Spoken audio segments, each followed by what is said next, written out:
Have you ever wondered how you would survive a winter night where the temperature inside your bedroom dropped below freezing, and your only protection was a single layer of rough wool and a vow of silence? Imagine a cold so deep it settles into your very bones. Imagine a silence so profound that the only sound is the ringing of frost in the air. This was the reality for thousands of souls who sought sanctuary in the past. Let the modern world fade away as we stand before the heavy oak doors of a remote abbey, the snow crunching beneath our boots. The air is crisp and smells of pine and distant wood smoke. Before we step into the sanctuary, if you enjoy these journeys into the past, please consider subscribing or liking the video. And I'd love to know where in the world are you listening from tonight, and what time is it for you? It is wonderful to have you with us. Welcome to Sleeping Scribe, where calming history stories help you unwind and gently fall asleep. Tonight, we journey back to the 12th century to experience the paradoxical life of a medieval monk, beginning with the very first step across the threshold. The wind howls. It is a living thing here in the valley. It tears across the open fields and slams against the formidable stone walls of the monastery. You are standing outside the gate.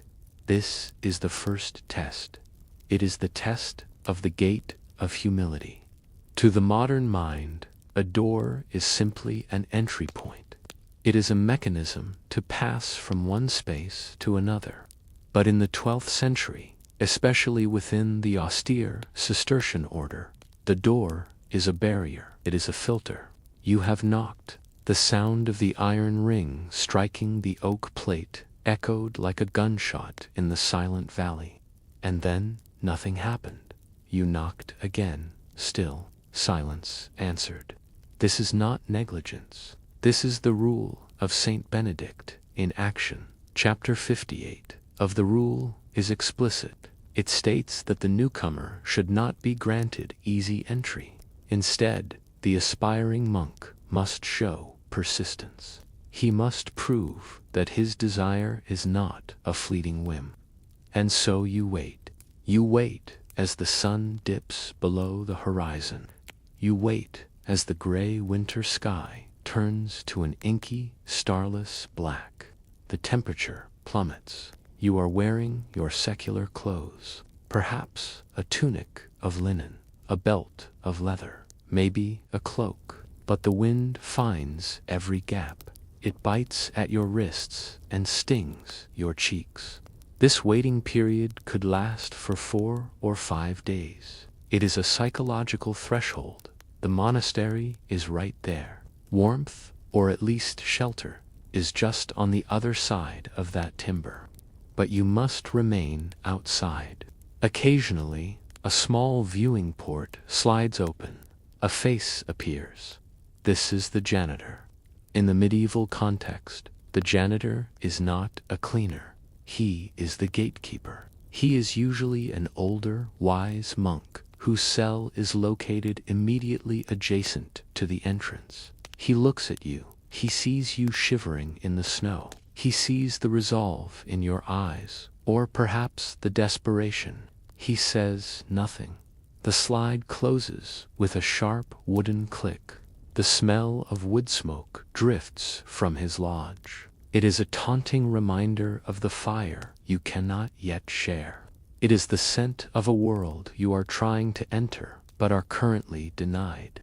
Finally, after days of proving your patience, the heavy iron hinges groan. The sound is metallic and deep.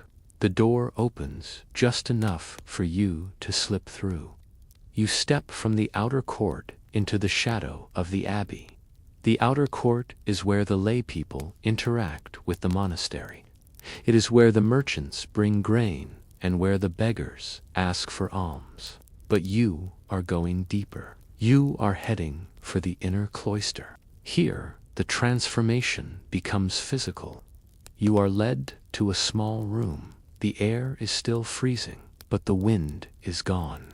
You must strip. You remove the belt that held your knife. You remove the soft linen tunic that touched your skin. These are the symbols of your old life. They are the armor of the secular world.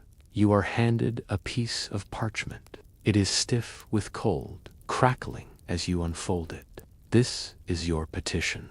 On this parchment, you have written a promise. It is a promise of stability. This means you will never leave this specific house.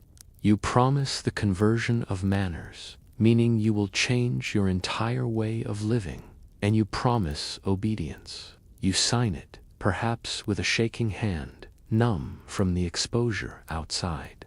This document will be placed on the altar. It is a contract with the divine. This moment of entry was common for many ages. Sometimes children were brought here. These were the oblates offered by their parents to the church. But in the reforms of the 12th century, the focus shifted to adults, men who had lived in the world and chose to leave it. You might see a knight hanging up his sword. You might see a merchant leaving his ledger. They all stand here, shivering in the semi-darkness. They are separated now. The literate men, those who can read Latin, will become the choir monks. They will spend their days in prayer and study. The illiterate, often the strong men of the fields, will become the lay brothers. They will work the land. But for both, the first sensation of their new life is the same. It is the cold. The Cistercians, the white monks, sought a specific kind of location for their abbeys. They did not build on the hilltops like the Benedictines of Cluny. They sought the low valleys. They looked for the remote, swampy, undesirable lands. They wanted to be far from the towns and the trade routes. They called it fuga mundi, the flight from the world. But valleys are cold sinks. The damp air settles there. As the heavy door booms shut behind you, sealing out the world, you realize that you have not entered a warm sanctuary. You have entered a machine made of stone. We must understand the architecture to understand the cold. The monastery is not a house. It is a fortress for prayer. And like a fortress, it is built of stone. In the 12th century, the architecture was shifting. The thick, heavy walls of the Romanesque style were giving way to the soaring arches of the Gothic. But both styles shared a fatal flaw when it came to human comfort. Stone is a thermal sponge. Imagine standing in the nave of the great church. The walls are 3 feet thick. In the summer, this is a blessing. The stone remains cool, but in the winter, the stone actively pulls the heat from the air. It pulls the heat from your body. The walls themselves seem to radiate a chill. It is a phenomenon known as a radiation heat loss. You can feel the cold coming off the pillars, even if you do not touch them. And there is the issue of the windows. Glass was incredibly expensive. A king might have glass in his private chambers. A cathedral might have stained glass in the sanctuary. But in the dormitories, in the cloisters, and in the hallways of a humble monastery, glass was a luxury they could not afford. The windows were often just open slits in the stone. Sometimes they were covered with oiled cloth. This allowed a murky, yellow light to pass through, but it did little to stop the wind. Sometimes they used wooden shutters, but to read, to work, or to walk, the shutters had to be open. The wind simply blew through the hallways. Let us walk into the cloister garth. This is the square garden in the center of the monastery. It is the heart of the abbey. The 4 covered walkways surround it, but the walkways are open to the garden. There is no wall on the inner side. When it snows, the flakes drift into the corridor. The wind swirls around the square. carrying ice crystals into the very places where the monks walk and meditate. You look down at your feet. The floor is stone, flagstones quarried from the local hills.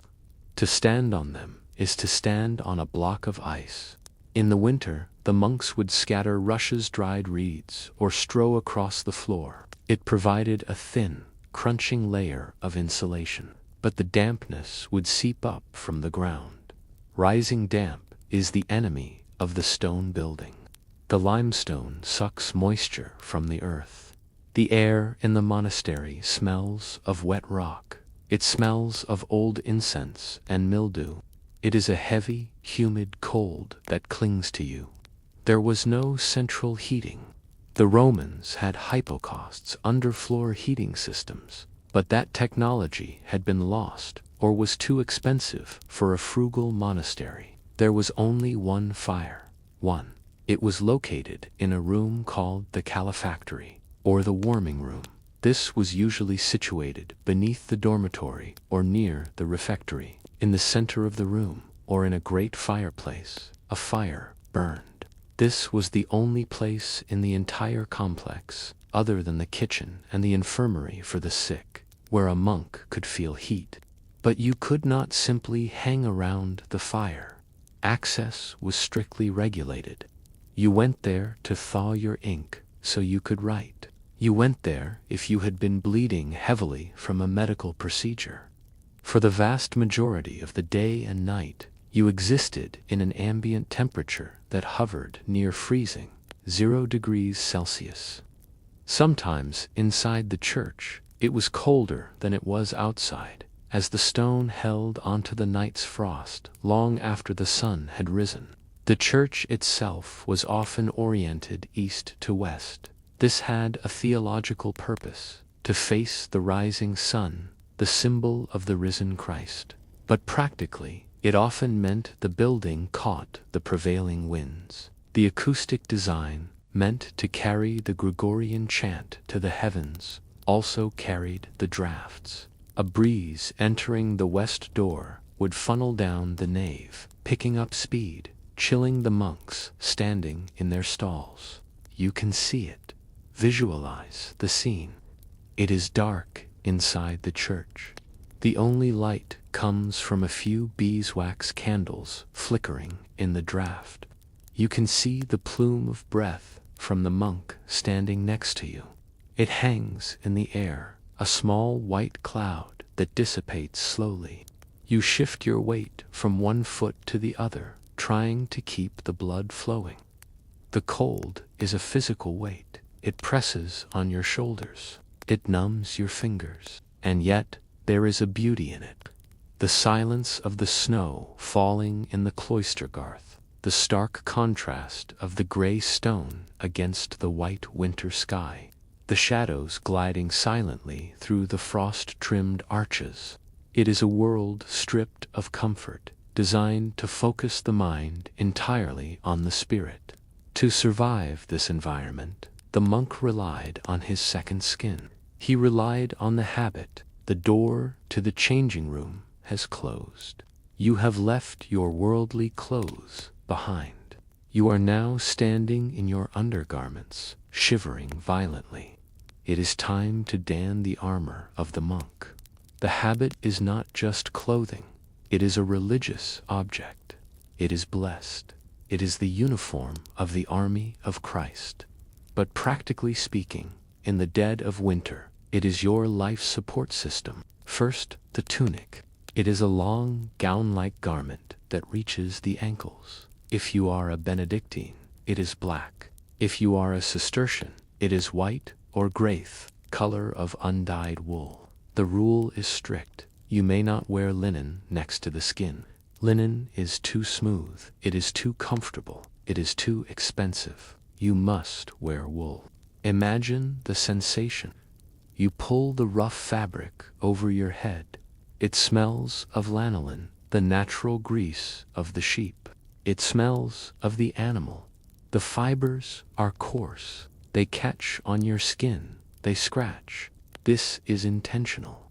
It is a constant, low-level mortification of the flesh. a reminder of penitence. But wool has a miraculous property. It stays warm, even when wet. And in the damp monastery, it is almost always slightly damp. Over the tunic goes the scapular. This is a long strip of cloth, like an apron, that hangs down the front and back. It was originally an apron for work, protecting the tunic. Then comes the belt, usually a simple strip of leather. And finally, the cowl. The cowl is the heavy, hooded robe worn by the choir monks. The sleeves are enormous, allowing you to tuck your hands inside for warmth. The hood is deep. You can pull it forward to create a tunnel of isolation, shielding your face from the cutting drafts of the cloister. In the deepest winter, some allowances were made. You might be permitted a stamen. This was a shirt made of looser, thicker wool, worn under the tunic. It was a medieval thermal, but even with layers, there was a vulnerable point: the head. You have been tonsured. The razor has scraped the top of your head bare, leaving only a ring of hair, the crown of thorns. The skin of your scalp is white and sensitive. When you step out into the wind, the cold attacks this exposed skin. It stings like a burn. The rule forbids covering the head in the church. You must stand with your bare scalp exposed to the freezing air of the nave for hours. And then there are the feet. During the day, you might wear leather shoes, but at night, in the dormitory, you wear night boots. These were usually made of felt or thick cloth. They were crucial. The dormitory was unheated. If you slept barefoot, you might lose toes to frostbite. Sliding your freezing feet into the felt boots was one of the few moments of physical relief in the day. Hygiene in winter was a battle. The monks were clean people by medieval standards, but washing was an ordeal. The washing trough, or the laver, was often located in the cloister, near the entrance to the dining hall. The water was piped in from a local stream. In the winter, the water in the lead pipes would freeze. The monks would have to break the ice in the trough. Imagine plunging your hands into water that is barely liquid. You scrub your face and hands with the icy water. There is no soap as we know it, perhaps just lye and ash or sand. The water bites. Your skin turns red and raw. Cistercian monks were known to use animal grease, or fat mutton fat, or lard to rub onto their hands and feet. This was not for vanity. It was to seal the skin. The cold caused the skin to crack and bleed. The fat acted as a barrier, a medieval lip balm for the entire body. But the wool had a dark side. You wore this habit day and night. You slept in it. You worked in it. You prayed in it. You might wash it only a few times a year. In the winter, washing the heavy wool was nearly impossible because it would never dry, so you wore it dirty. The result was vermin. Lice were a constant companion. They lived in the seams of the wool. They thrived in the warmth of the body heat trapped by the layers.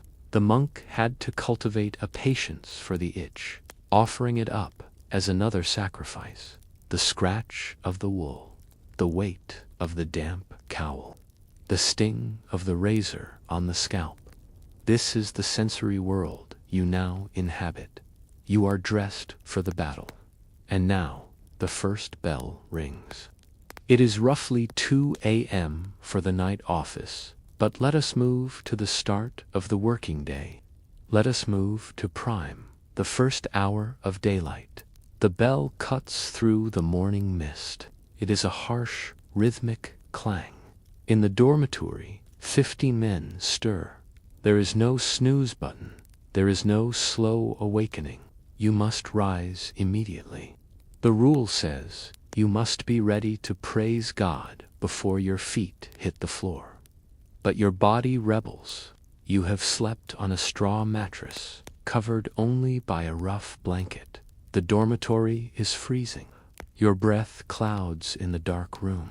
Your joints are stiff. The cold has settled into your knees and your back during the night. You slide your legs out of the bed. The air hits you.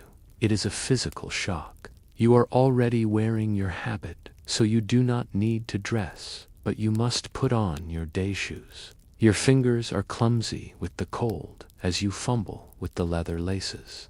You move in silence. No one speaks. The great silence is in effect from the night before until after the morning meeting. You file down the night stairs into the church. The light is changing. The candles that burned during the night office have gutted out. Now a gray, watery light is slowly creeping through the east window behind the high altar. It does not bring warmth, but it brings vision. This is prime, the first hour, the prayers for the new day's work. You kneel in the wooden stalls. The wood is cold and hard against your knees. You stand, you bow, you sit. It is a workout. You are chanting the Psalms. A medieval monk might get through 150 psalms in a week. You must memorize them. You cannot fumble for a book in the dark, and besides, light is scarce. Your stomach growls. It is a deep, hollow sound. You have not eaten since yesterday afternoon. If it is Lent or a fast day, you might not eat until noon or even mid-afternoon. There is no breakfast. The concept of breakfast breaking the fast was for children, the sick, or laborers. For a healthy monk, hunger was the fuel for prayer. It sharpened the mind. Occasionally, a mixtum was allowed. This was a small piece of bread and a cup of watered-down wine. It was just enough to stop you from fainting, but not enough to feel full.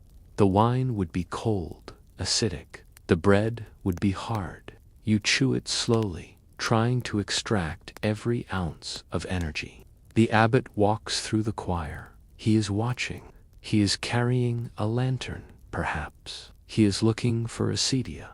This is the noonday demon, the spiritual sloth. It manifests as drowsiness, as a lack of focus.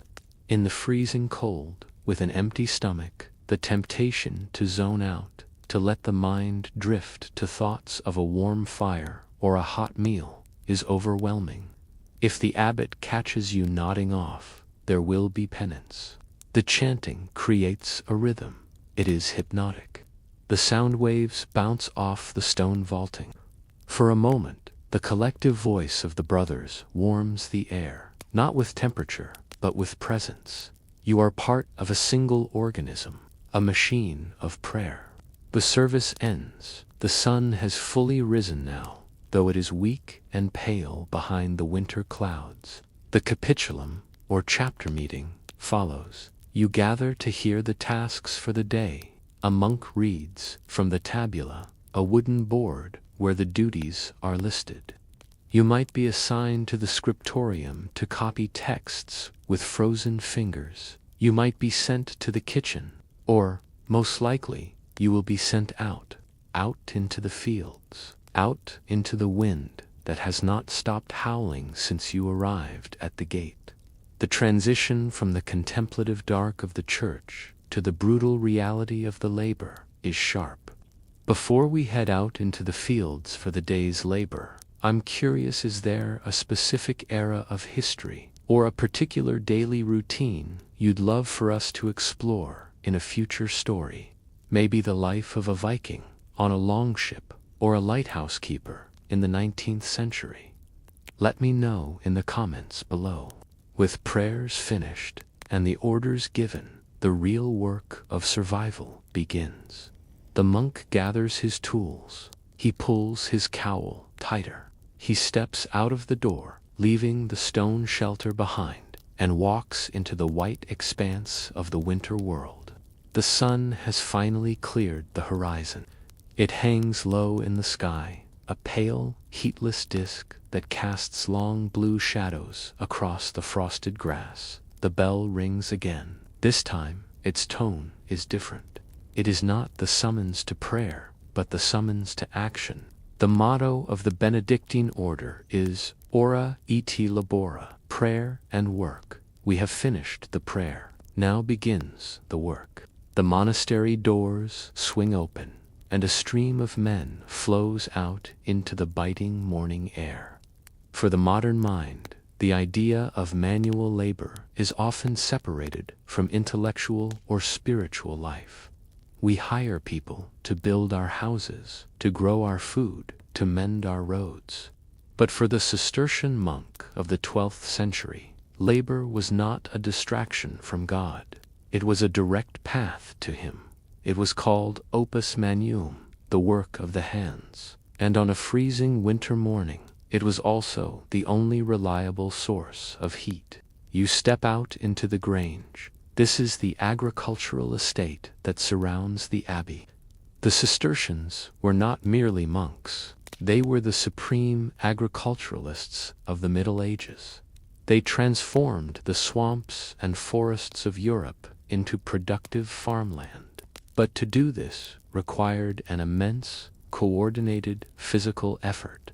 The community divides. The lay brothers, those strong, illiterate men who joined the order to serve God through toil, take the heavy tools. They hoist great iron axes, scythes, and mattocks onto their shoulders. They march toward the tree line or the frozen ditches that need clearing. But the choir monks, the aristocrats and scholars, are not exempt. They too must work. They tuck their long habits up into their belts, exposing their legs to the cold, and follow the brothers into the fields. Imagine the sensation of walking into the forest in deep winter. The ground is hard as iron. Every step rings against the frozen earth. The air is so cold it burns your nostrils, drying out the mucous membranes instantly. You reach the worksite. Today, the task is felling timber. The monastery consumes a voracious amount of wood for the kitchen, the forge, and the construction of new buildings. You take up an axe. It is a heavy, crude tool by modern standards. The handle is polished smooth by decades of calloused hands. You swing. The metal strikes the frozen oak with a sharp, resonant thwack that echoes through the valley. A chip of wood flies off, spinning into the snow. You swing again and again. At first, your body screams. Your muscles are stiff from the cold dormitory and the long hours of kneeling in the church. Your fingers are numb wrapped around the handle. But as the rhythm takes over, a miraculous transformation occurs. The internal furnace ignites. Blood begins to pump furiously to feed the major muscle groups. The heart hammers against the ribs. The heat rises from your core, spreading out to your extremities. For the first time in 24 hours, your toes are not numb. For the first time, you feel a glow in your chest that isn't spiritual, but purely physiological. Steam begins to rise from the group of men. It curls off their backs, escaping from the collars of their heavy wool tunics. The smell of the work is intense. It is the scent of wet earth disturbed by the mattock, the sharp, resinous tang of pine sap, and the musk of 50 men sweating inside unwashed wool. Communication is strictly forbidden. The rule of silence applies here, as it does in the cloister.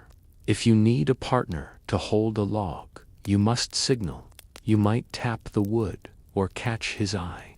The only sounds are the grunts of exertion, the crash of falling timber, and the heavy breathing of men pushing their bodies to the limit. But there is a danger here, a hidden treachery in the wool habit. You are sweating profusely. The wool absorbs the moisture, becoming heavy and damp. As long as you are moving, you are warm. But the moment you stop, the moisture turns on you. It cools rapidly in the freezing air, turning your clothes into a cold, wet compress against your skin. This is how monks died. Pneumonia was a constant shadow in the cloister. To mitigate this, there were brief pauses. A field kitchen might be set up, a small cart brought out by the cellarer. Here, the monks could stop for a moment. They might receive a ladle of weak beer or water. The beer was not for intoxication. It was liquid bread, full of calories, and safer to drink than the standing water of the swamp. You drink it quickly, the cold liquid shocking your warm throat before grabbing the axe again. You must keep moving. To stop is to freeze. While one half of the monastery fights the cold with kinetic energy, the other half faces a more insidious torture. Let us leave the steam and noise of the forest and return to the silence of the inner cloister. We are going to the scriptorium. The scriptorium is located on the north side of the cloister. This is a deliberate architectural choice. Southern light is strong and changes throughout the day, casting deep shadows that move across the page. Northern light is diffuse, consistent, and flat. It is perfect for the detailed work of illumination. But northern light is also cold. It never carries the warmth of the direct sun. You enter the room. It is a long, vaulted hall lined with sloping desks. The silence here is different from the silence of the church. It is a focused, tense silence. The air is still and frigid. There is no fire here. A fire would be too dangerous. Parchment is essentially treated skin, dry and flammable. And the books are worth more than the building itself. A single Bible could take a team of monks years to complete. To lose it to a stray spark would be a catastrophe. So the scribes freeze. You sit at your desk. You are a choir monk, trained in the art of letters. Your task is to copy the works of St. Augustine. You have your tools laid out before you, a knife for sharpening your quill and scraping mistakes, a pumice stone for smoothing the rough patches on the parchment, a piece of chalk for whitening the page, and your inkhorn. The ink is the problem. It is usually iron gall ink, made from oak galls, iron salts, and wine or vinegar. It is a chemical concoction that bites into the parchment, becoming permanent. But in this temperature, the ink thickens. It turns to sludge. If it gets cold enough, it will freeze solid. You watch the scribes around you. They have developed strategies for survival. Many of them keep their inkhorns tucked inside their sleeves, holding them against their armpits or their chests, using their own body heat to keep the fluid liquid. Every time they need to dip the quill, they must extract the horn, dip, and return it. It is a slow, clumsy dance. And then there is the quill itself, usually a goose or swan feather. In the cold, the keratin of the feather becomes brittle. If you press too hard, it snaps. If your hand shakes from the shivering, you ruin the page. You pick up your quill. Your fingers are white. The blood has retreated from your extremities to keep your core warm. You have lost fine motor control. Writing requires a delicate touch, a fluid movement of the wrist and fingers, but your hand feels like a claw. It is stiff and unresponsive. This leads to a condition known as scripter's cramp, made infinitely worse by the cold. The muscles in the hand lock up. Pain shoots up the forearm. You stop to blow on your fingers, your breath forming a small cloud over the holy text. You rub your hands together, the dry skin rasping. Some monasteries allowed heated stones or bricks to be placed near the feet of the scribes, a small mercy that kept the toes from frostbite, but did little for the fingers. We know about this suffering because the monks told us. In the margins of these magnificent, holy manuscripts, We find the marginalia, little notes scribbled by the scribes when they thought the abbot wasn't looking. They are heartbreakingly human. You find sentences like, "The ink is freezing. My hand is cold. Thank God, it is almost dark. The wind is terrible today." These complaints are tiny acts of rebellion preserved for centuries. But despite the misery, the work continues. The scribe views his suffering as a spiritual battle. Every letter written is a blow against the devil. The physical pain of the cold is a sacrifice offered up for the salvation of the world. The chained library, where the finished books are kept, is a fortress of knowledge, built brick by brick, letter by letter, in the freezing cold. The sun reaches its zenith. It is high noon, though the light is still weak. A bell rings out across the fields and through the cloisters. It is the dinner bell. The tools are downed in the forest. The quills are laid to rest in the scriptorium. The community converges on the refectory. This is the only meal of the day in winter. The anticipation is palpable. You can feel the hunger radiating from the men as they line up outside the door. But even hunger must wait for ritual. First, the lavatorium. This is a large, communal washing fountain near the entrance. The water here is piped in, and as we mentioned, it is nearly freezing. You must wash your hands. It is not just hygiene. It is a ritual purification before receiving the gifts of God. You plunge your hands into the icy water, scrubbing off the dirt of the field or the ink stains of the scriptorium. The cold water on your already cold hands is a shock that makes you gasp. You enter the refectory. It is a vast hall, echoing and lofty. Rows of long wooden tables line the walls. You move to your seat. The seating is arranged strictly by seniority. The abbot sits at the high table at the end. The oldest monks sit nearest to him. The youngest, the novices, sit at the far end.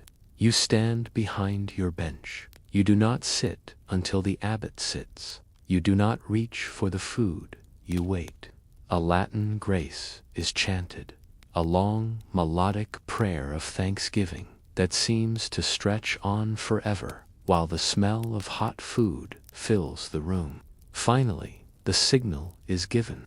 You sit. The silence is absolute. No one speaks. Talking while eating is considered a grave breach of discipline. The only voice allowed is that of the reader. One monk has been assigned the duty of reading from the pulpit, a small balcony set into the wall high above the tables. He reads from the scriptures or from the lives of the saints. His voice drones on, echoing off the stone vaulting. It is a reminder that you are feeding the soul as well as the body. Because speech is forbidden, the monks developed a complex system of sign language. If you need the salt, you do not ask. You make a motion with your hand, perhaps mimicking the sprinkling of salt. If you want bread, you make a circle with your thumbs and forefingers. If you want fish, you wiggle your hand like a tail. It is a silent dance of gestures, a secret language born of necessity. And the food. It is simple, but to a starving man in winter, it is a feast. Servants, often the lay brothers or junior monks, move down the lines with large cauldrons. They ladle out the pottage. This is a thick, brown stew made of vegetables, beans, peas, onions, cabbage. Whatever has survived in the root cellar, it is hot. Steam rises from the wooden bowls, fogging the cold air of the refectory. There is bread, dark, dense rye or barley bread. It is rough on the tongue, but filling. There might be cheese or eggs. Meat is forbidden to healthy monks, as it is considered to inflame the passions. Only the sick in the infirmary are allowed meat. The portion sizes are strictly regulated. This is the pittance. Gluttony is a sin. You must eat enough to survive, to have the strength to work and pray, but no more. You are given a cup. It is filled with ale or weak wine. The water in the Middle Ages was often unsafe, and in winter, a calorie-rich drink was essential. The ale is room temperature, which means it is cold, but it has a yeasty, smoky flavor that comforts the spirit. You eat quickly. Utensils are minimal. You use your own knife, which you carry at your belt, and a spoon. You wipe your mouth with a napkin that is also part of your personal kit. The contrast in the room is striking. The air is cold. You can see your breath between bites, but the food is hot. The heat of the stew travels down your throat, warming you from the inside out. It is a moment of intense sensory pleasure, heightened by the deprivation that preceded it. But you must be careful. You must not drop a crumb. To waste food is to insult God's providence. At the end of the meal, the monks carefully sweep up any crumbs on the table and collect them. The meal ends as formally as it began. You rise. You process out, chanting the Miserere Psalm 51. Have mercy on me, O God. Sated, but shivering, as the digestion draws blood to the stomach and away from the skin, you head for the one true luxury of the day, the calefactory, the warming room. This is the only room in the entire complex with a fireplace. You walk in, and the sensation is overwhelming. The air is thick with the smell of wood smoke and burning oak. It hits you like a physical wall. The temperature might be 60 degrees Fahrenheit, perhaps 70, near the fire. After living in near-freezing conditions, it feels like a furnace. The monks crowd in. There is a hierarchy here, too. The older monks, the infirm, those who have just had bloodletting, get closer to the hearth.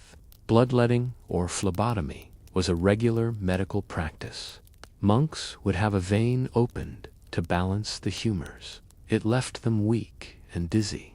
As a concession, these monks were allowed to sit by the fire and were often given richer food to recover. For the others, it is a chance to perform maintenance. You might take a pot of grease and rub it into your leather shoes to waterproof them. You might mend a tear in your habit. You might simply stand there, eyes closed, letting the heat penetrate the layers of wool, thawing the dampness that has clung to you since the morning work in the forest. You can smell the wet wool steaming as it dries. You can smell the unwashed bodies, but mostly you feel the relief. The tight, clenched muscles of your shoulders relax. The constant low-level shivering stops, but the respite is short. The bell rings again. It is time for the chapter meeting. You leave the warmth. The transition back into the cold cloister is brutal. The sweat that has formed on your skin in the warming room instantly chills. You shiver violently. You march to the chapter house. This is a rectangular room with stone benches lining the walls. The abbot sits at the front in a large chair. You sit on the stone bench. The cold creeps back into your bones, pressing against your spine.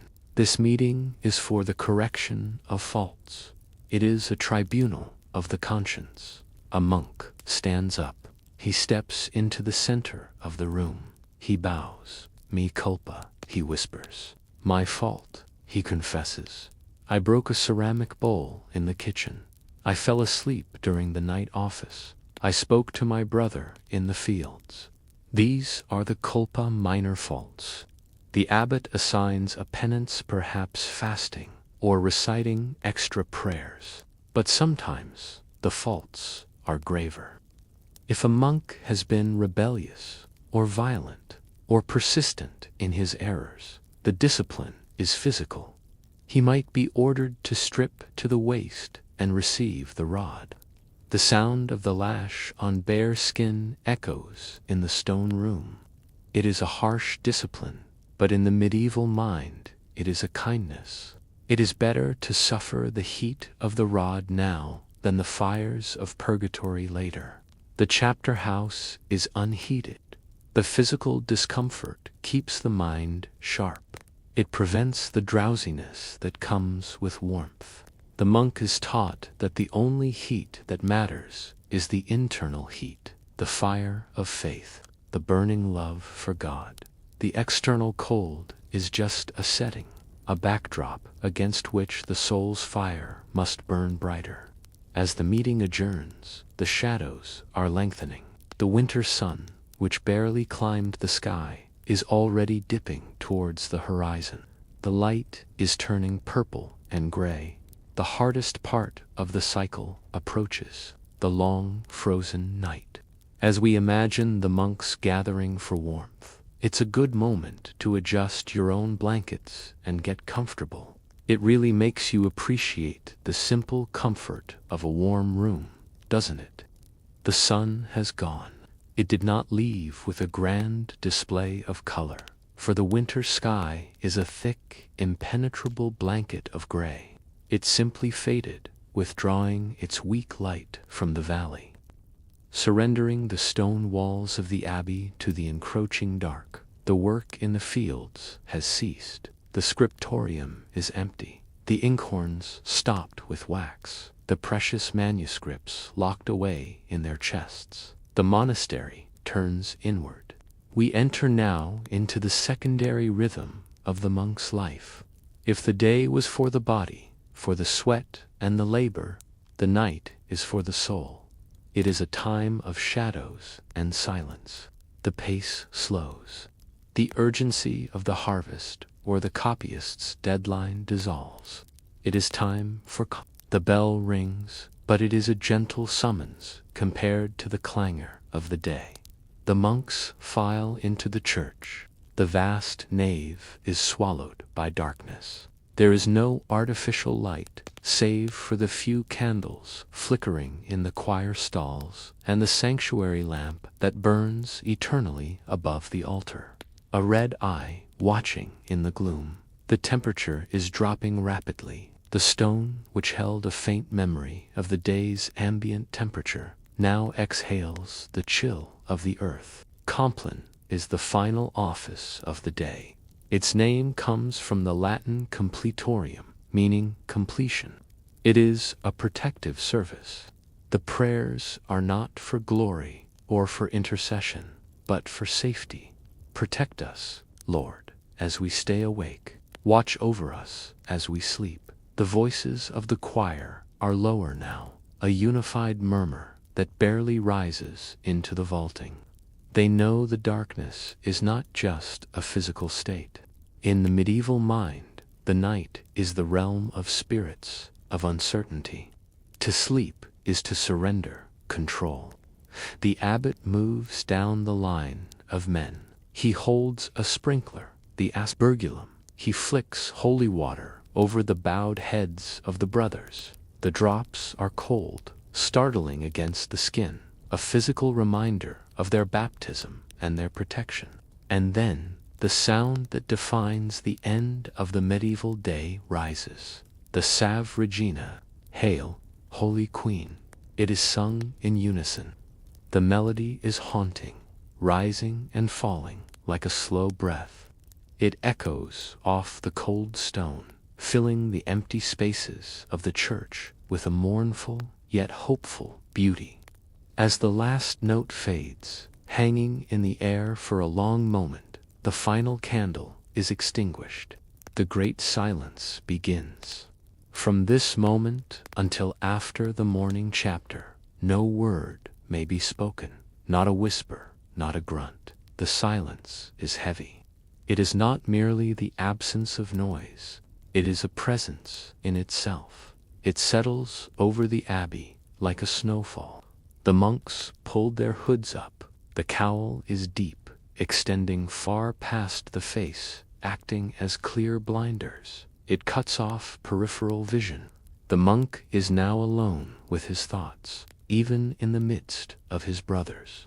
They turn and process out of the church. They do not go outside. They move towards the night stairs. These are a set of stone steps in the transept that lead directly up to the dormitory. The sound of 50 pairs of leather night boots shuffling on the stone is the only noise. It sounds like the rustle of dry leaves. You follow them up the stairs. The air grows slightly warmer as you ascend, for heat rises, and the body heat of the community has gathered in the upper room. You enter the dormitory. In the early Cistercian period, there were no private cells. The concept of privacy was seen as a temptation, a place for the ego to hide. Instead, the dormitory is a vast open hall running the length of the building.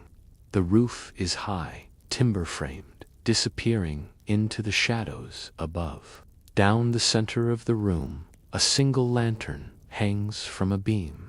It sways gently in the draft, casting a pendulum of faint yellow light that swings back and forth across the floorboards. This is the safety light, kept burning so that no one stumbles in the night, and so that the circator, the patrolling monk, can ensure discipline is maintained. The beds are lined up in 2 long rows against the walls. They are simple. A wooden frame, low to the ground. On top of the frame sits the mattress, or the palliasse. It is a sack of heavy linen filled with straw. Imagine the sound as 50 men settle onto straw mattresses. There is an immense collective rustling, a dry, crunching sound that ripples down the hall. The straw is changed only once a year after the harvest. In deep winter, the straw is old. It has been crushed into dust by months of sleeping.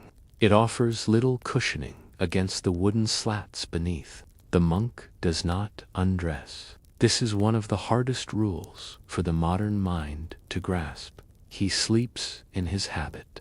He removes his knife and his belt, but the tunic, the wool stockings, and the night boots remain.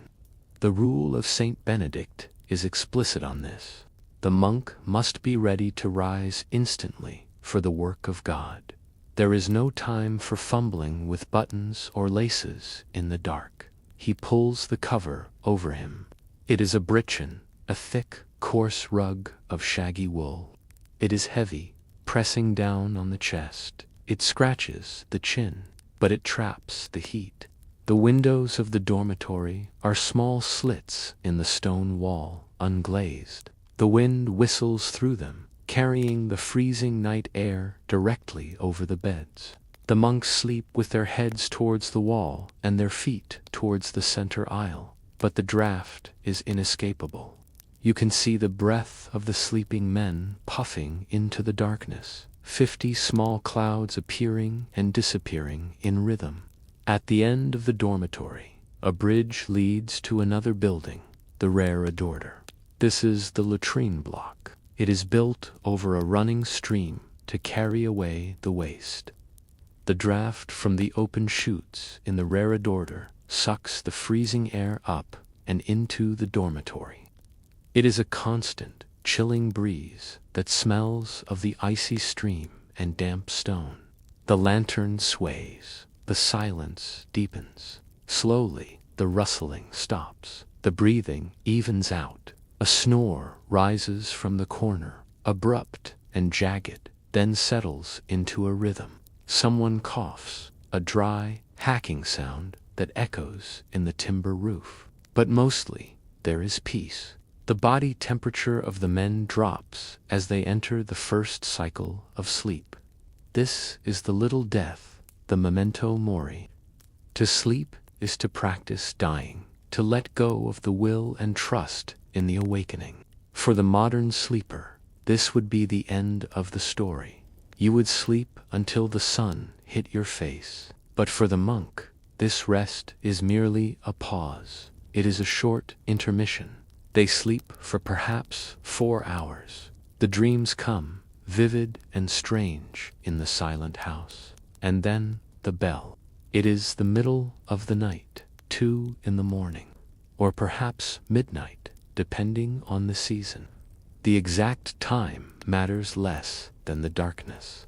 It is the deepest, deadest part of the night. The world outside is frozen solid. The village down the valley is asleep. The birds are silent. Even the wind often dies down at this hour. The bell for matins does not ask, it commands. It is rung by the waker, a monk whose specific duty is to stay awake, watching the movement of the stars, or the burning of a calibrated candle to judge the time. He pulls the rope. Clang, clang, clang. The sound shatters the heavy atmosphere of the dormitory. This moment, right here, is the supreme physical challenge of the monastic life. It is not the fasting, nor the labor. It is the act of throwing off the heavy wool blanket at 2 a.m. Your body is warm.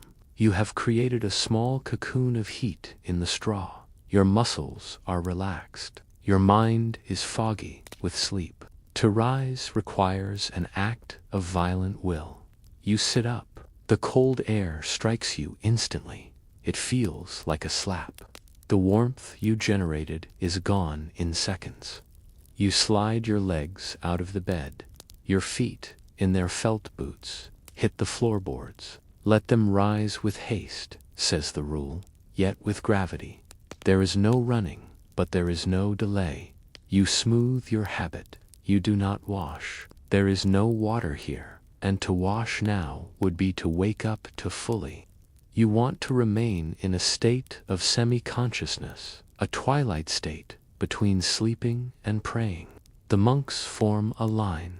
They are shadows moving within shadows. They descend the night stairs. Going down into the church at night is like descending into a cave.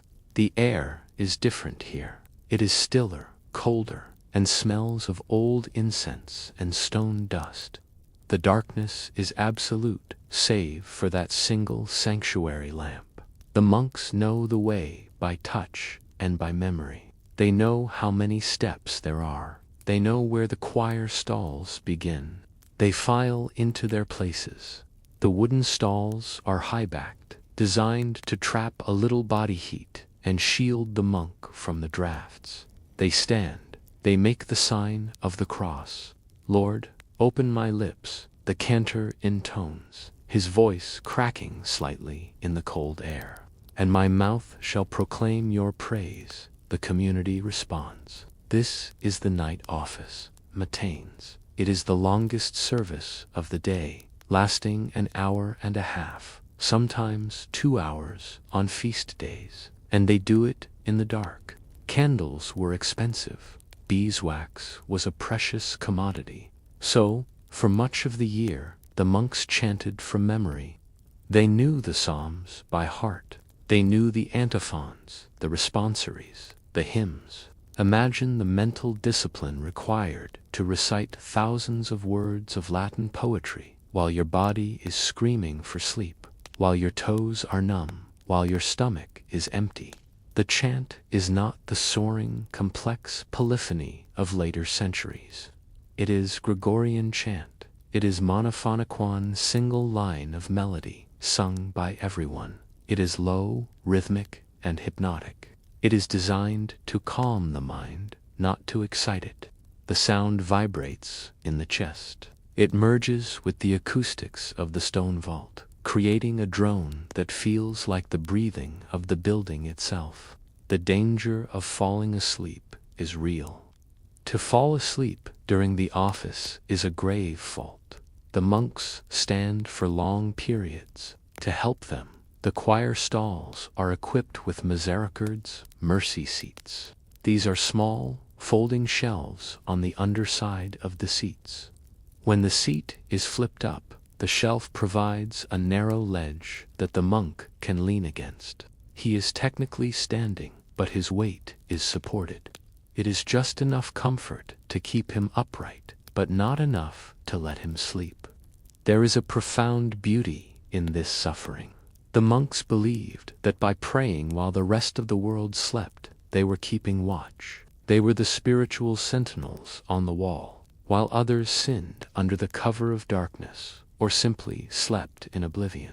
The monk was awake, holding the line, keeping the connection between earth and heaven open. The cold at 3 a.m. is a unique entity. It is not just a temperature. It feels like a weight. It presses against the eyes. The dampness of the stone floor seeps through the leather of the boots. The monks tuck their hands deep into their sleeves. They shift their weight imperceptibly from foot to foot. They are exhausted, but they continue. The chant flows on, a river of sound in the dark. Finally, matins ends. But the night is not over.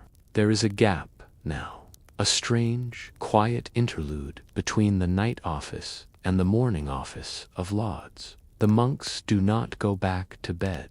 To sleep now would be fatal. You would never wake up for dawn. Instead, they stay in the church or the cloister.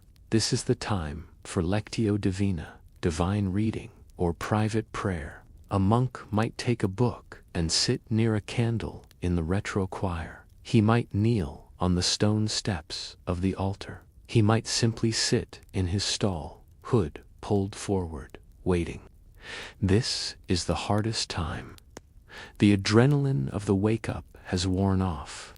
The body temperature is at its absolute lowest nadir. The mind drifts. Hallucinations are not uncommon flickers of movement in the shadows, voices in the wind. The monk fights to keep his focus on God, fighting the biological imperative to shut down. But then a shift occurs. It is subtle at first. You might not see it, but you feel it. The quality of the darkness changes. The heavy, suffocating black of the deep night begins to thin. It turns to a deep, bruised purple. The windows, which were invisible voids, begin to outline themselves. The stained glass, if there is any, begins to glow with a dull, muddy light. It is the blue hour. The dawn is coming. The bell rings for lauds. The morning prays. The energy in the church shifts. The chant for lauds is different. It is brighter. It is more hopeful. The psalms chosen are psalms of praise. Praise him, sun and moon. Praise him, all you shining stars. As they sing, the sun begins to crest the horizon. It is a slow revelation. A beam of pale winter light strikes the high, clear-story windows. It cuts through the incense smoke, creating a visible shaft of gold in the dusty air. The symbolism is overwhelming. The night is sin. The night is death. The sun is Christ. The sun is resurrection. Every single morning, the monk acts out the drama of salvation. He has endured the darkness. He has kept the watch, and now he is rewarded with the light. The birds begin to sing outside. Their song filters through the stone walls, mixing with the Latin chant. The world is waking up. The village is stirring. The livestock in the barns are shifting. But the monks have already been awake for hours. They have done the heavy lifting of the spirit before the world has even opened its eyes. The final prayer is said. The final amen resonates into the rafters, hanging there, shimmering in the new light. The silence that follows is not the heavy, ominous silence of the night. It is a silence of peace. The pox. The monk lowers his hood. His face is pale. His eyes are tired. But there is a calmness there that is hard to describe. He has survived the cold. He has survived the silence. He has conquered the desire to sleep. And so, as the first true rays of the sun touch the frost on the cloister grass, turning the gray world into diamonds, the monks lower their hoods. Another night of cold has been endured. Another silence kept. They have found warmth, not in fire, but in purpose. The cycle is complete. In a few moments, the bell for prime will ring, and the wheel will turn again. The work in the fields will resume. the scribe will sharpen his quill. The rhythm continues, day after day, century after century, a heartbeat of prayer in a frozen valley. As we leave them to their mourning, you can rest safe in the knowledge that the sun will always rise. The darkness is never permanent. Sleep well, knowing the watch has been kept. We have walked through the cloisters and stood beneath the high stone arches. We have watched the candles flicker in the dark and heard the chant rise into the rafters. But now we step back. We move away from the individual lives, away from the specific prayers of a single novice or the worries of one abbot. We pull back to look at the structure itself. A monastery was not just a building, it was a machine. It was a complex system of laws, economics, medicine, and communication, designed to function with perfect rhythm, century after century. It was a blueprint of devotion, drawn in ink and built in stone. Let us look first at the foundation of this system. It was not the stone of the church, but the words written on vellum. This was the rule of Saint Benedict. In the 6th century, a man named Benedict of Nursia retreated from the chaos of Rome. He went into the solitude of the mountains, but he did not stay alone. He gathered men around him, and for them he wrote a guide. This document, known simply as the Rule, became the constitution for thousands of communities across Europe. It was the operating manual for the monastic life. The Rule was a physical object before it was a law. Imagine a heavy book bound in dark leather. The cover is thick and worn smooth by the hands of generations of abbots. The pages inside are made of vellum, the skin of calves prepared and scraped until it is smooth and pale. The ink is black, turning to brown with age. This book sat in the chapter house of every monastery. Every morning, after the prayers of prime, the monks would gather. They sat on wooden benches lining the walls. The abbot would open this book and read one single chapter. There are 73 chapters in total. By reading one a day, the community would hear the entire rule 3 times every year. It was a cycle of law that never ended. Benedict wrote his rule with a specific philosophy. He did not want the extreme harshness of the Desert Fathers, those men who lived in caves and starved themselves in the burning sands of Egypt. That was too severe for the damp, cold climate of Europe. But he also rejected the softness of life in the Roman villas. He sought the middle way. It was a balance. It was a life of moderation. The rule was strict, but it was livable. It was designed for ordinary men who sought to live an extraordinary life. The foundation of this life rested on 3 vows. When a novice finally made his profession, he promised 3 things. The first was stability. This is a concept foreign to our modern, moving world. A monk promised to remain in one place. He was planted like a tree in the soil of his specific monastery. He would live there, pray there, and eventually be buried in the cemetery beyond the church wall. He would not wander. He would not seek a better situation. He was stable. The second vow was obedience. This was the surrender of the will. The abbot held the place of Christ in the monastery. When the abbot gave an order, the monk was to obey immediately. The rule describes this obedience as being without delay. If a monk was working in the garden and the abbot called him, he was to drop his tool and go. He was not to finish the row. He was not to wipe his hands. He was to obey as if the call came from heaven itself. The third vow was the conversion of manners. This was the promise of daily change. It was the commitment to live the monastic life fully, to embrace poverty and chastity, and to slowly, day by day, chisel away the rough edges of the personality until only the smooth stone of sanctity remained. The rule governed the smallest details of existence. It did not just speak of prayer, it spoke of bedding. Chapter 55 tells us that each monk is to have a mat, a woolen blanket, and a pillow.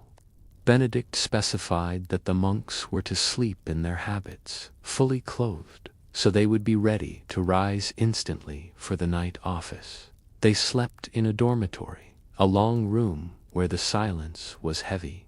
A lamp burned all night, casting long, shifting shadows on the walls. The rule spoke of food. It regulated the fuel for the body. Benedict allowed for 2 cooked dishes at the main meal, so that if a monk could not eat one, he might eat the other. He allowed a daily ration of bread, a precise weight that the cellarer was responsible for measuring.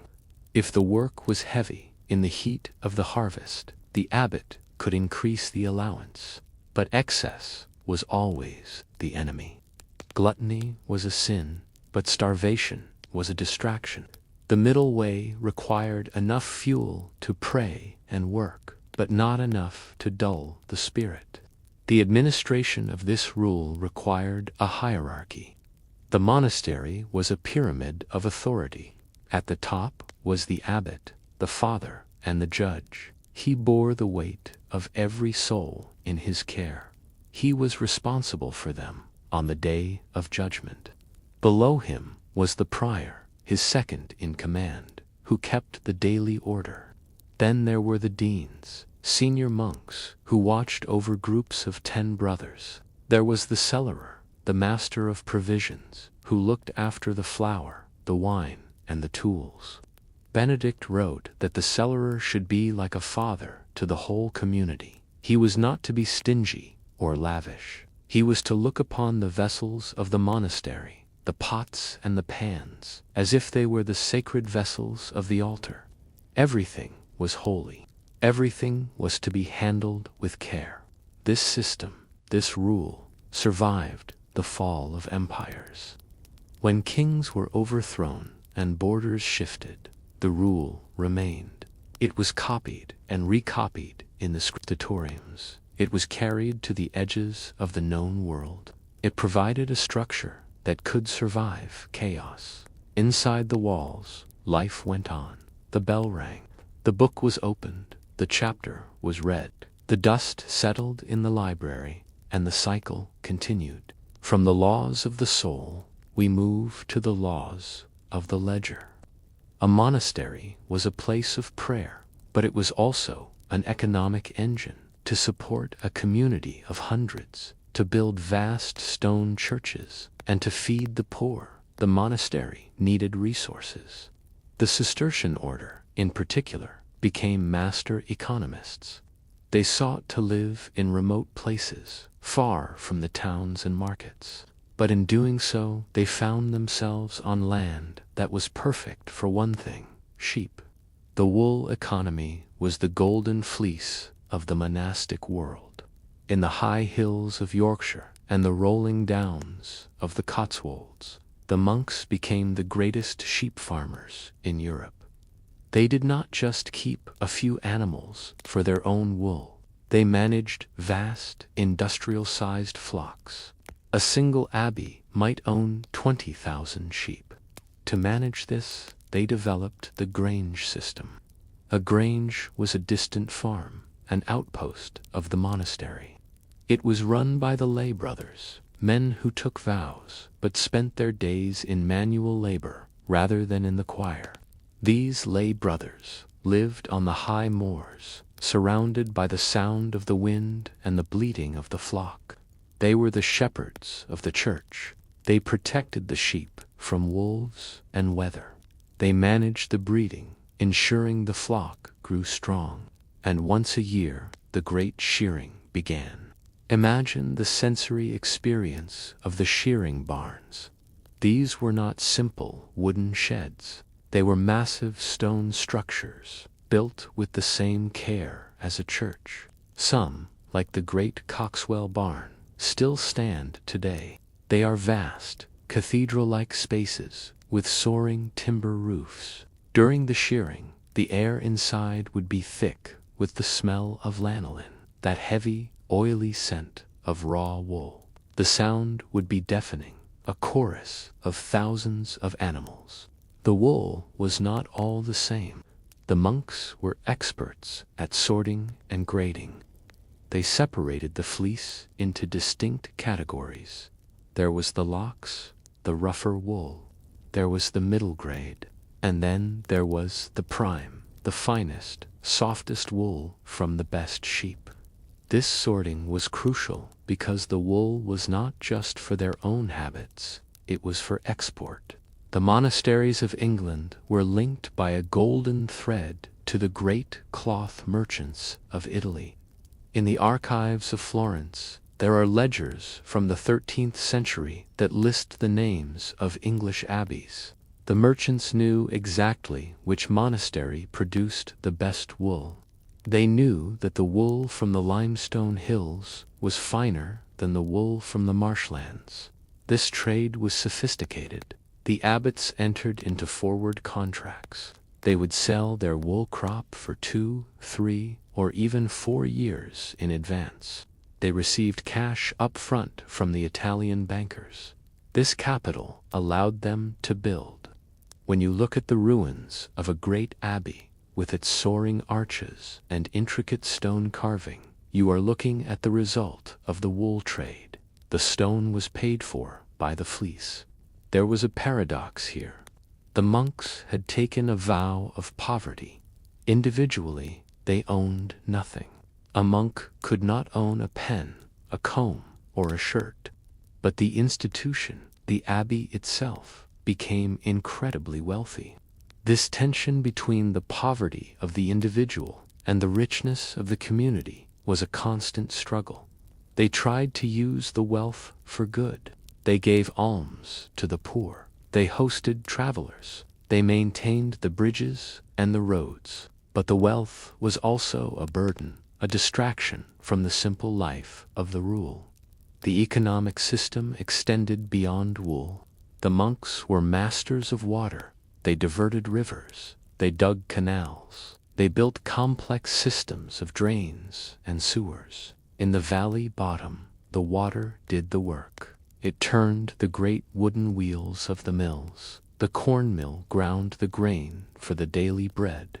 The fulling mill used heavy wooden hammers powered by the water to pound the woven cloth, cleaning it and thickening it. The sound of the monastery was not just the chant. It was the rhythmic thumping of the fulling hammers and the rushing of the water in the mill race. It was a place of industry as much as a place of prayer. Wealth brought resources, and resources included the means to care for the body. In a world where illness was often a mystery, the monastery was a beacon of medical knowledge. Every great abbey had an infirmary. This was a separate complex, a monastery within a monastery. It had its own hall for the sick to sleep in. It had its own kitchen to prepare special food. It often had its own chapel, so the sick could hear the Mass without moving from their beds. The heart of the monastic medicine was the garden. It was called the herbularius, the physic garden. It was a carefully organized plot of land, usually near the infirmary. Here, the infirmer, the monk in charge of the sick, grew the living pharmacy of the community. The plants were not chosen for their beauty, but for their utility. Imagine walking through this garden. The air is heavy with scents. There is the pungent, earthy smell of sage. The name itself, salvia, comes from the Latin word to save. It was the cure-all used for everything from headaches to digestion.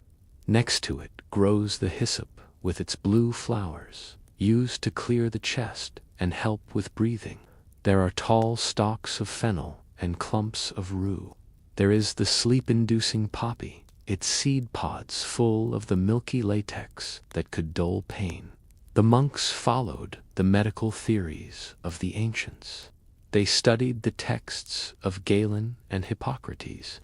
They believed that the body was composed of 4 humors: blood, phlegm, yellow bile, and black bile. Health was a state of balance between these fluids. If a monk was feverish, he was too hot and dry. He needed cooling, moist remedies. If he was sluggish and cold, he needed warming herbs. Diagnosis was an art.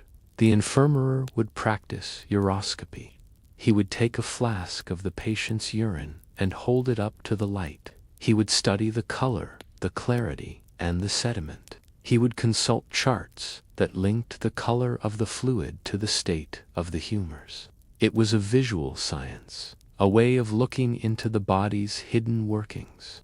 For those in the infirmary, the rule was relaxed. The strict laws of diet were set aside. In the misericorde, the room of mercy, the sick were allowed to eat meat. They were given hearty stews and strengthening broths. The goal was to restore the balance, to fuel the body so it could return to the service of God. But the infirmary was also the place of dying. When a monk reached the end of his journey, the focus shifted from cure to comfort. The brothers would gather. They would lay the dying man on a bed of ashes in the shape of a cross, a symbol of penitence and humility. They would chant the prayers for the dying, surrounding him with a wall of sound to guide him into the next life. After death, the bureaucracy of the monastery continued. A document called a death bill, or a mortuary roll, was drawn up. This was a long strip of parchment announcing the death of the brother and asking for prayers. A messenger would carry this roll from abbey to abbey. At each stop, the receiving monastery would write their name on the roll, promising to pray for the soul of the departed. These rolls could travel for hundreds of miles, gathering a list of hundreds of monasteries, a network of prayer stretching across the kingdom. In a place of silence, communication took a different form. The rule of Saint Benedict placed a high value on silence. It was the atmosphere necessary for listening to God. But the business of the monastery had to continue. The wool had to be sorted. The books had to be bound. The dinner had to be served. And so, the monks developed a language of the fingers. It was not a language for conversation. It was a language for function. They did not tell stories with their hands. They gave instructions. Over the centuries, complex lexicons of signs were developed. The Cluniac monks and the Cistercian monks had their own dialects of hand signals. Imagine the refectory during the midday meal. 100 men are eating in silence. A reader is chanting from the pulpit. A monk needs salt for his bread. He does not whisper. He catches the eye of the server. He makes a sign. To ask for bread, he might make a circle with his thumbs and forefingers, mimicking the shape of a loaf. To ask for fish, he might move his hand in a waving motion, like a tail moving through water. To ask for a book, he might extend his hands and open them as if opening a volume. There were signs for everything in their world. There were signs for tools, for clothing, for different types of food. There were even signs that reveal the mindset of the time. The sign for a woman was to touch the ear with a finger, suggesting an earring. In the masculine world of the monastery, this was a rare sign, often used in a negative context, or when reading a scripture passage about women. The sign for a king might be to move the fingers around the head like a crown.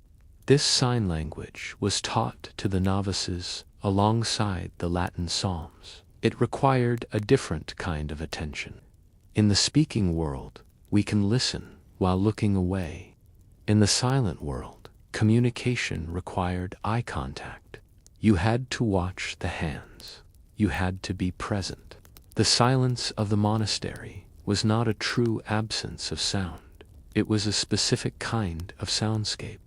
It was the sound of activity without speech. It was the rustle of woolen robes moving through the cloister.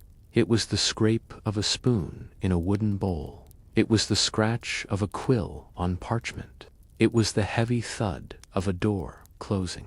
It was a textured silence, full of the noise of living, but devoid of the noise of chatter. Benedict warned against scurrility, the concept of joking or idle talk. The silence was a shield against distraction. It forced the mind to turn inward or upward. Finally, we turn to the legacy of this system.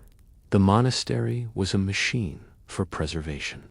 In the scriptorium, the writing room, the monks engaged in a battle against forgetfulness. As the Roman Empire crumbled and the lights of civilization flickered and went out across Europe, the monasteries became arks. They took the texts of the ancient world, the history, the philosophy, the poetry on.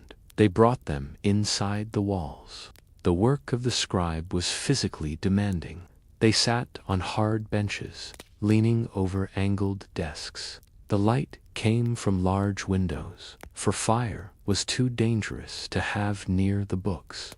In the winter, the scriptorium was freezing.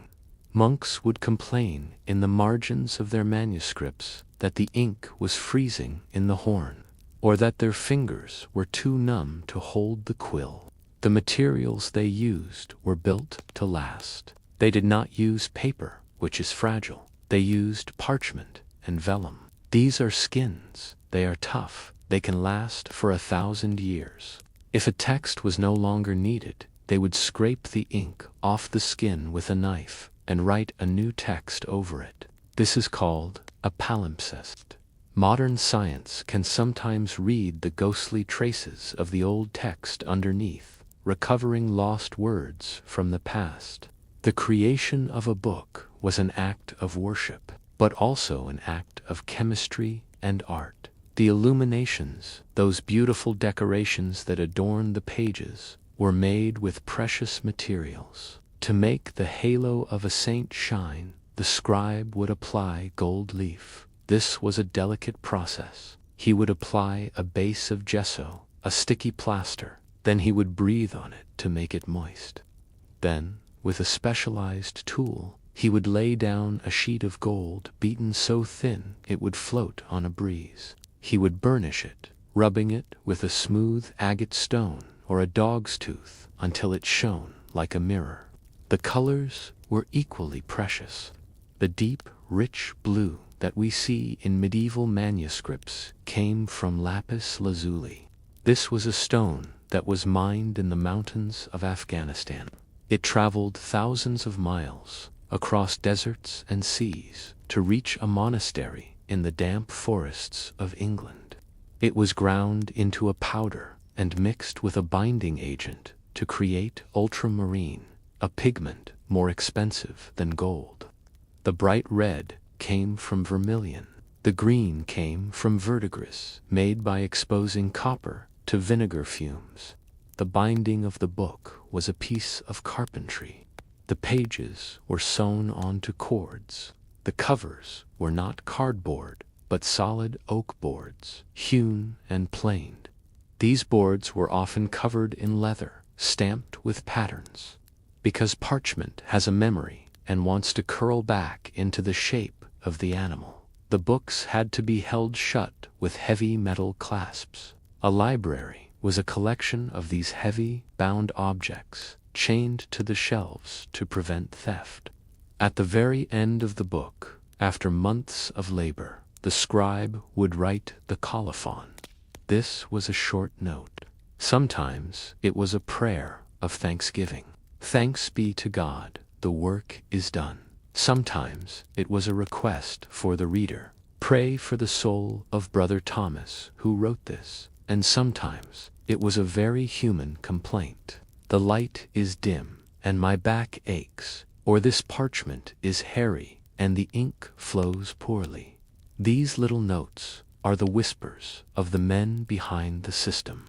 They remind us that the great machine of the monastery was built by human hands.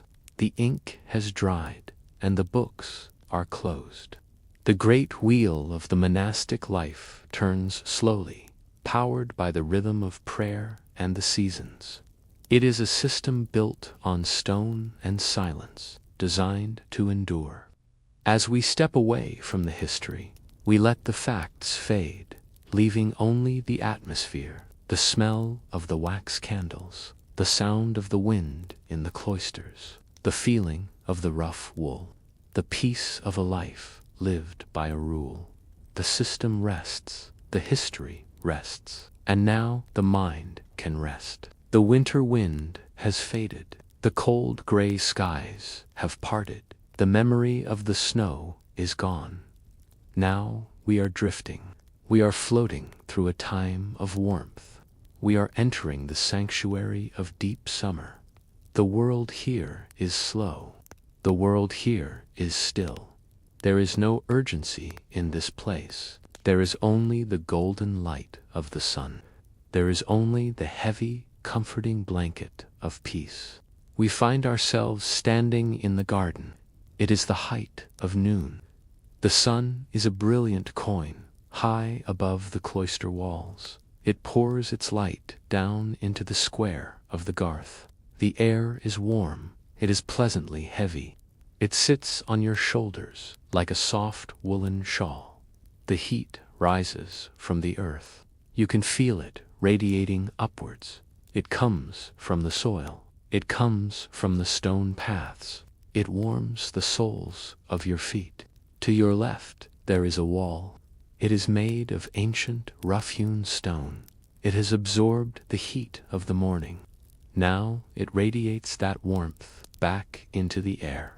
Place your hand against it. Feel the texture. It is gritty and solid. It is dry and warm. It feels permanent. It feels safe. The stone is a pale honey color. It glows in the sunlight. In the cracks of the mortar, small things grow. Tiny green ferns have taken root. They are still and silent in the breathless air. The air itself is thick with scent. It is a perfume that calms the mind. It is a fragrance that slows the heart. Lavender, great bushes of lavender line the path. They are explosions of purple and gray against the green. The flowers are tiny. They are dry and papery to the touch, but the sun has baked them. The heat has released their oils. The scent is everywhere. It is sweet. It is herbal. It is the very smell of sleep. Breathe it in deeply. The smell of warm earth. The smell of dry stone. The smell of lavender baking in the sun. It clears the thoughts. It sweeps away the noise of the world. There is nothing else but this garden. There is nothing else but this moment. Listen, the silence is not empty. It is filled with a low, hypnotic hum. It is a steady vibration in the air. The bees are here. They are the workers of the summer. They move with a lazy purpose. Watch one of them. It is a bumblebee. It is round and fuzzy. It is heavy with gold and black stripes. It hovers over a sprig of lavender. Its wings are a blur. They beat the air with a soft, droning sound. It lands. The flower bows under its weight. The bee crawls over the purple buds. It is gathering the summer. It is gathering the sun. Then it lifts off again. The hum returns. It drifts to the next flower and the next. It is a mesmerizing dance. It is a cycle that never ends. The sound of the bees is a lullaby. It is a white noise that wraps around you. It tells you that everything is working as it should. Nature is moving. You do not need to do anything. You can just watch. You can just be. Beyond the lavender, there is a lawn. It is not grass. It is chamomile, a carpet of small, feathery green leaves, small white flowers, the green like stars. When you walk upon it, the scent rises. It is the smell of apples and tea. It is a soothing, medicinal scent. The ground is soft beneath your feet. It yields gently. It invites you to stop. It invites you to rest. In the center of the garden stands a sundial. It is made of weathered bronze. It sits atop a stone pedestal. The metal is warm to the touch. The surface is etched with lines. It marks the hours, but look at the shadow. It is sharp and black against the bronze. It does not seem to move. The day is so long. The afternoon is so deep. Time seems to have paused. The shadow rests on the line of noon. It holds its breath. There is no rush to move forward. There is no need to count the minutes. The sun hangs in the sky, eternal and bright. Butterflies dance above the herbs. They are flashes of white and orange. They are silent. They flutter on the breeze that is barely there. One lands on the warm stone wall. It opens its wings. They are dazzlingly white against the gold of the stone. It sits there, soaking in the heat. It is a tiny statue of stillness. Then it closes its wings. It vanishes into a thin line. It opens them again, a flash of white. It is a slow, rhythmic pulse. Open, closed, open, closed. The smell of time joins the lavender. It is sharper. It is earthy and green. It grows low to the ground, creeping over the edges of the path. The gravel of the path is white and dry. It crunches softly underfoot. It is a satisfying sound, a slow, rhythmic crunch. Step, crunch, step, crunch. The sound marks your pace. You are walking slowly. There is nowhere to go. There is only the garden. The heat presses down gently. It relaxes the muscles. It loosens the tension in the neck and shoulders. The sun is a physical weight, but it is a kind weight. It is like a heavy blanket. It makes the eyelids heavy. It makes the breath slow and deep. The garden is a bowl of warmth. It holds the scent of the herbs. It holds the hum of the bees. It holds you. And so we drift. We leave the heavy scent of the lavender. We follow the path around the corner of the wall. We follow the hum. The sound grows slightly louder here. It is deeper. We are approaching the apiary. We are approaching the keeper of the bees. This is a sheltered corner. It is protected from the wind by a high hedge of hawthorn.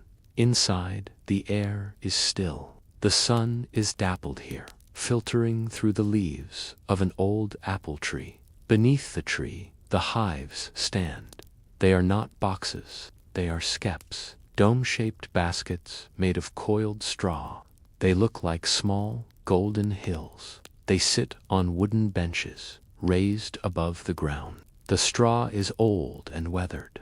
It has turned a deep, rich yellow. It glows in the filtered light. The texture is rough. Countless coils of straw bound together. They are homes. They are cities of gold.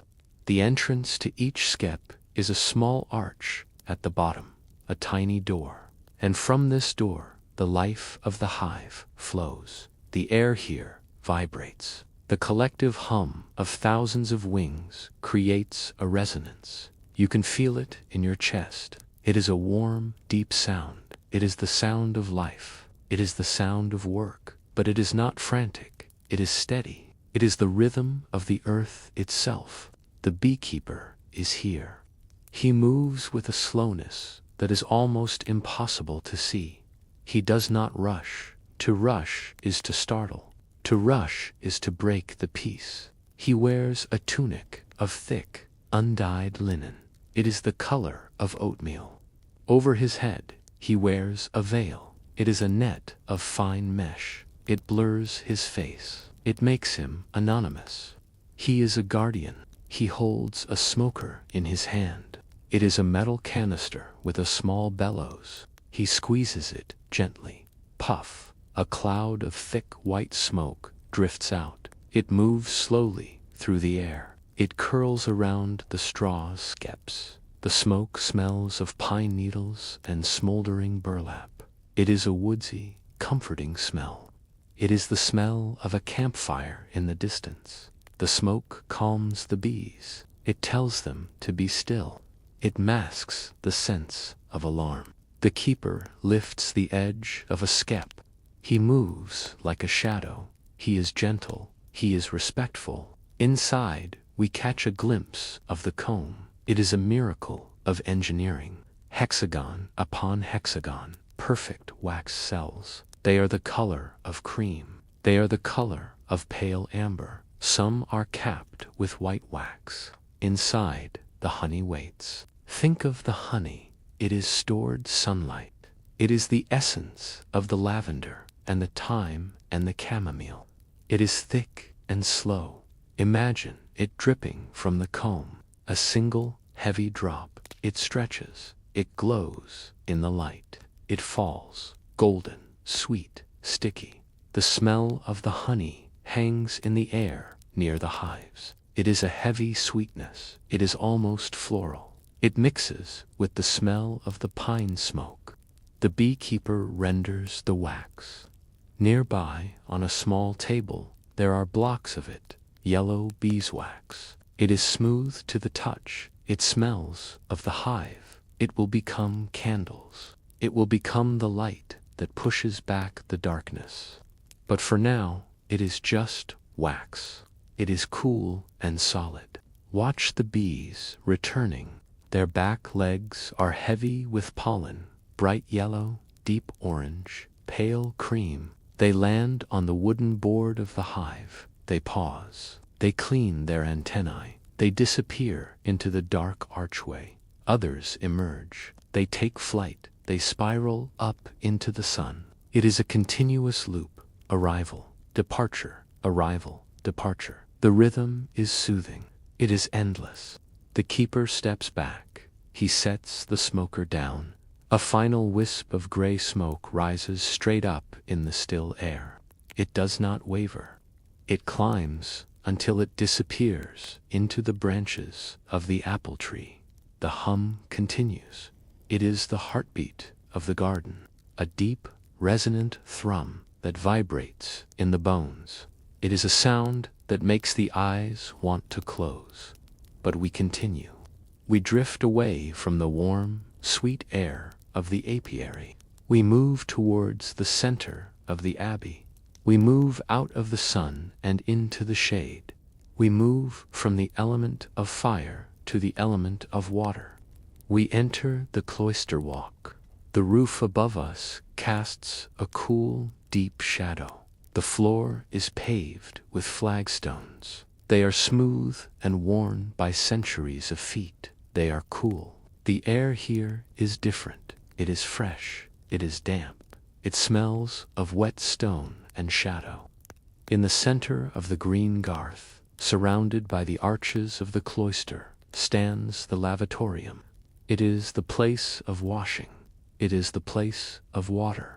It is a large, octagonal basin made of stone.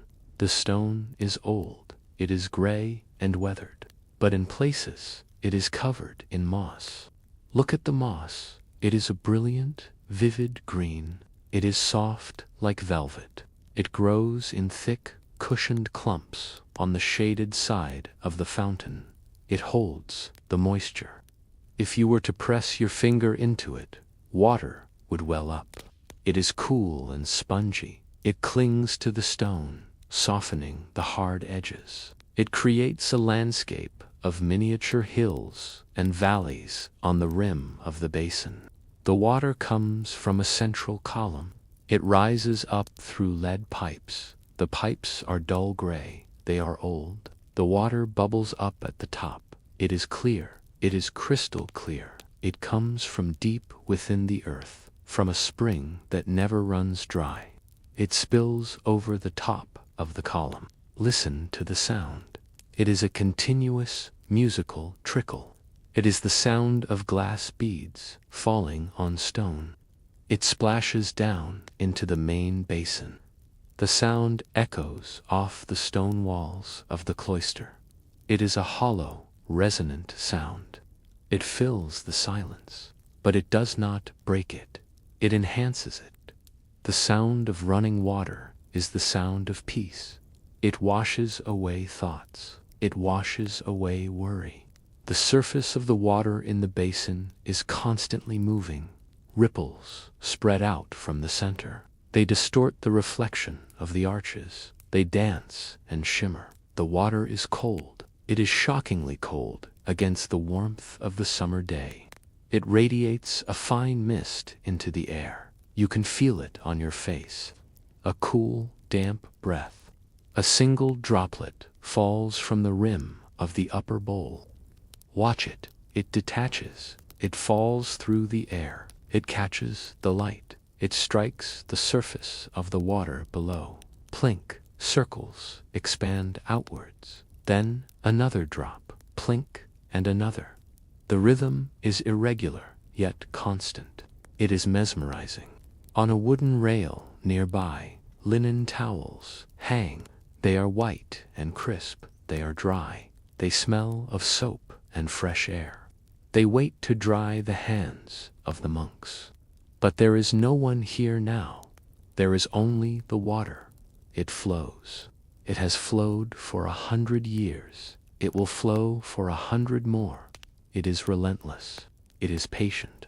The water overflows the main basin.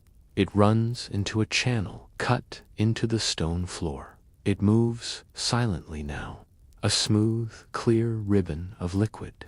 It disappears into a drain, returning to the earth. The cycle is complete. From the earth to the light and back to the earth. The sound of the fountain remains.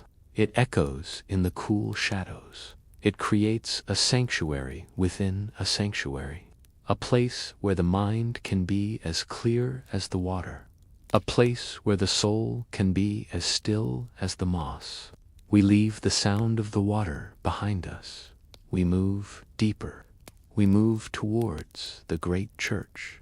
We do not enter the nave with its soaring height. Instead, we seek the foundation. We seek the roots. We find a small, heavy door in the corner. We open it. The air that rushes out is cold. It smells of dust and time.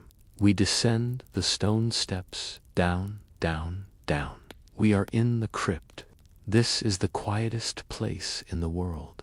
The silence here is heavy. It is a substance. It presses against your ears. It is a blanket of absolute stillness. The light of the sun cannot reach here. The noise of the birds cannot reach here. The wind cannot reach here. The space is defined by columns. They are Norman columns. They are short and thick, massive cylinders of stone. They are the legs of the abbey. They hold up the church above. They hold up the roof. They hold up the sky. They are immensely strong. They are grounding. Place your hand on one. The stone is freezing cold. It is rough and pitted. It feels immovable. It feels eternal. The ceiling is low. It is made of groined vaults. Stone ribs curve up from the pillars to meet in the center. The shadows gather in the corners of the ceiling. They are deep, velvet shadows. They hide the details. They soften the edges of the room. The only light comes from the votive candles. There is a stand of them in the center of the crypt.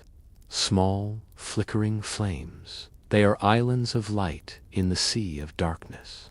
Watch the flame of a single candle. It is a teardrop of fire. It is blue at the base, turning to gold, and then to white at the tip. It wavers slightly in the air currents that we create. It casts long, dancing shadows against the pillars. The shadows stretch and shrink. They move like silent spirits. The air is hazy. Dust motes dance in the halos of the candle flames. They drift slowly, tiny specks of matter, suspended in the stillness. They sparkle when they catch the light. They vanish when they drift into the shadow.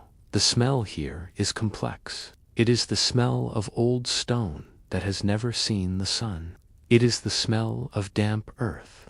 But layered over that, the smoke has seeped into the pores of the pillars. It is a sweet, resinous scent. It lingers. It is a memory of prayer. It is a memory of chant. There is no time here. The sundial in the garden does not matter. The rising and setting of the sun does not matter. In the crypt, it is always the same. It is a place of suspension. It is a place of deep rest. The darkness is not scary. It is comforting. It is a womb of stone. It wraps around you. It protects you. You can feel the weight of the silence. It slows your breathing. In, out, in, out. The air is cool in your lungs. It is clean. The flickering of the candles is hypnotic. You could watch them for hours. The tiny movements of the flame, the melting of the wax, the stillness of the stone. Everything here is stable. Everything here is secure. You are safe in the dark. You are held by the earth. But we cannot stay in the dark forever. The cycle must turn. We turn away from the candles. We find the stairs. We ascend, up, up, up. We leave the cool, incense-heavy air of the crypt. We push open the door. We step out into the cloister again. But it is no longer noon. Time has moved while we were deep in the earth. The wheel has turned. It is now early morning. We have emerged into the dawn of a new day. The sky is a miracle of color. The deep indigo of the night is retreating to the west. In the east, above the roof of the dormitory, the sky is bleeding into pink, soft, pastel pink. It blends into a pale, watery yellow. Then, right at the horizon, a line of burning gold. The sun is returning. The air is cold again. It is the crisp, clean cold of the dawn. It wakes the skin. It fills the lungs with energy. The mist is rising. It hangs low over the grass of the garth. It is a white veil, ghostly and thin. It swirls around the base of the columns. It softens the world. Look at the grass. It is transformed. Every single blade of grass is covered in dew. Thousands of tiny droplets. They look like diamonds scattered on green velvet. As the first rays of the sun peek over the roof, the dew catches the light. The grass sparkles. It glitters with a cold fire. It is wet and fresh. The stone of the abbey is changing color. In the gray pre-dawn light, it was cold and flat. Now, as the golden light hits it, the stone wakes up. It turns pink. It turns amber. It glows. The shadows stretch long across the grass. They are blue and sharp. They are shortening, minute by minute, as the sun climbs. The birds are waking. First, a single chirp, a blackbird, then another, a robin. Then the whole choir begins. It is a gentle song. It is not the busy buzz of the afternoon insects. It is a song of greeting. It is a song of beginning. The melody drifts through the empty arches of the cloister. It echoes lightly. Peace, that is the feeling. Absolute peace. The world has been washed clean by the night. The slate is wiped clean. Everything is new. The mistakes of yesterday are gone. The worries of the past are gone. There is only this moment, the sunrise, the mist, the dew. The warmth begins to return. You can feel the very first touch of the sun on your face. It is faint, but it is there. It kisses the skin. It promises the heat of the day to come. The mist begins to thin, burning away in the light. The world is revealing itself again. The monastery stands as it has for centuries. It has seen 1,000 sunrises like this. It will see 1,000 more. It is a vessel of silence. It is a vessel of peace. It does not change. It simply endures. It waits. The sun is high now, warming the stone, warming the earth. The monastery stands, as it has for centuries, a vessel of silence and peace. You have walked its halls, endured its cold, and found its quiet center.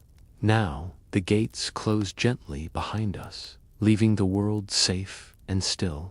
Thank you for listening, and until next time, sweet dreams.